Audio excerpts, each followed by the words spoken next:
একটুখানি দেখো, একখান কথা রাখো, ভালোবাসা একবার তুমি। বাংলা চলচ্চিত্রের সুশিক্ষিত, সুদর্শন, সুঅভিনেতা হিসেবে দর্শক ও চলচ্চিত্র বোদ্ধাদের মনে শ্রদ্ধার আসনে বুলবুল আহমেদ। তার জন্ম পুরনো ঢাকার আগামাসি লেনে। বুলবুল আহমেদের আসল নাম তাবারক আহমেদ। ৪৪ বছরের অভিনয় জীবনে তিনি প্রায় ৩০০ নাটক এবং ২০০-রও বেশি চলচ্চিত্রে অভিনয় করেছেন। তার অভিনীত চলচ্চিত্রের মধ্যে দেবদাস, সীমানা পেরিয়ে, বধূ বিদায়, রাজলক্ষ্মী, শ্রীকান্ত বাংলা চলচ্চিত্রের এক একটি মাইলফলক। অনেক সম্মাননায় ভূষিত হয়েছেন বুলবুল আহমেদ। ছোট পর্দায় হুমায়ুন আহমেদের ধারাবাহিক এইসব দিনরাত্রিতে তার অভিনয় আজও দর্শকদের মনে গেঁথে আছে। তুমি কিছুই আজ করতে পারোনি।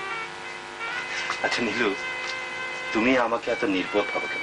ইডিয়েট, বড় দিদি, আরেক ফাল্গুন এবং রূপনগরের মতো এক পর্বের নাটকে অনবদ্য অভিনয় করেছেন তিনি। আশিস যদি আর এই চেয়ে দেখ আমার তলোয়ার টুকরো করে দেব। নাটক এবং চলচ্চিত্র পরিচালনাও করেছেন বুলবুল আহমেদ।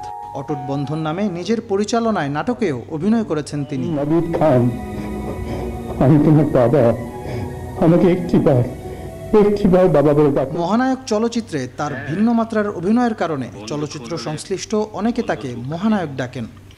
কিন্তু বেশ কিছুদিন অসুস্থ থাকার পর 2010 সালের 14 জুলাই শেষ নিঃশ্বাস ত্যাগ করেন বুলবুল আহমেদ।